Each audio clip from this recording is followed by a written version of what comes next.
Eling dengan Pancasila.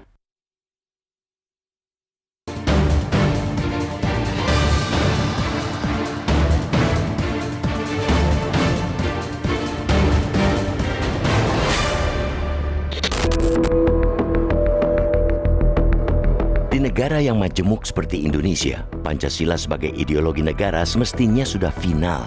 5 sila yang disusun dan dirumuskan bapak para pendiri negeri ini pada puluhan tahun lalu itu cukup menjadi pelita yang menerangi dan memandu kehidupan bangsa ini. Kehidupan menuju masyarakat adil dan makmur seperti yang dicita-citakan pada butir penutup. Ia tentu saja bukan semata cita-cita Soekarno, Hatta, Yamin atau Syahrir, melainkan impian segenap masyarakat yang tersebar di penjuru Nusantara dari Sabang sampai Merauke. Perkara impian itu belum terwujud, itu yang harus terus diperjuangkan dan diikhtiarkan dengan berpedoman dan mengacu pada keempat sila lainnya. Sila pertama, ketuhanan yang Maha Esa, jelas merupakan ikrar bahwa bangsa ini adalah bangsa yang berketuhanan.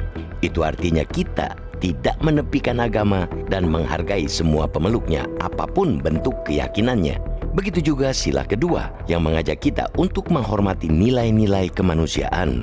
Sementara sila ketiga jadi semacam perekat sekaligus katup pengaman agar masyarakat yang hidup dengan ragam suku, budaya, dan agama ini tidak tercerai-berai. Begitu juga dengan sila keempat yang mengajari kita nilai-nilai demokrasi. Harus kita akui, butir-butir sila itu sangatlah ideal karena mengandung nilai-nilai kebaikan di dalamnya. Namun, harus diakui pula, bangsa ini masih belum sepenuhnya memahami, apalagi mengamalkan nilai-nilai tersebut.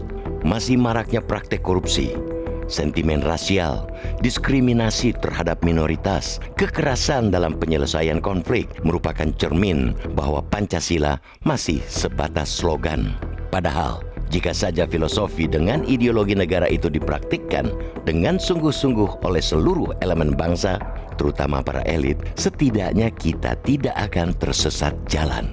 Oleh karena itu, agar tidak semakin kebablasan, momentum peringatan Hari Pancasila tahun ini harus jadi pengingat agar kita kembali eling dengan ajaran dalam ideologi tersebut. Tentu ini bukan semata tugas Badan Pembinaan Ideologi Pancasila atau BPIP, tapi juga menjadi pekerjaan rumah bersama seluruh elemen bangsa. Para elit dan tokoh politik sudah seharusnya berada di garda terdepan. Mereka harus menjadi contoh dan teladan. Bagaimana rakyat mau patuh jika perilaku para elitnya justru jauh dari nilai-nilai Pancasila? Bagaimana masyarakat mau mematuhi hukum jika para elit yang seharusnya menjadi penjaga keadilan malah kong kali kong mempermainkan aturan? Masih terlalu banyak praktek lancung di negeri ini untuk disebutkan. Begitu juga tindakan-tindakan diskriminatif yang jauh dari rasa keadilan, baik di bidang ekonomi, sosial, maupun politik yang hingga hari ini masih terjadi.